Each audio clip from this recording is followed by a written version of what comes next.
একটা মানুষ অর্থে যতটা না ভালো থাকে তার চেয়ে অধিক ভালো থাকে মানসিক শান্তিতে। একটা মানুষ অভাব অনটনে যতটা না মরে তার চেয়ে বেশি মরে রোজ মানসিক অশান্তিতে।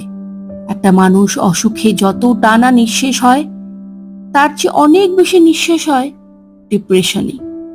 একটা মানুষ জীবনের কাছে হেরে যতটা না কষ্ট পায় তার চেয়ে অনেক বেশি কষ্ট পায় প্রিয় মানুষের মিথ্যে অভিনয়ের কাছে হেরে গিয়ে। একটা মানুষ জীবনে হাজারটা ভুল করে যতটা না ভোগে তার চেয়ে অনেক বেশি ভোগে একটা ভুল মানুষকে ভালোবেসে তার মায়ায় বাজে ভাবে ভেসে গিয়ে। একটা মানুষের দেহের মৃত্যু একবার ঘটলেও মনে মনে অনেক মানুষের মৃত্যুই রোজ একটু একটু করে ঘটে। আসুন তাই নিজেকে নিজে ভালো রাখি, অন্যকেও ভালো রাখার সর্বোচ্চ চেষ্টা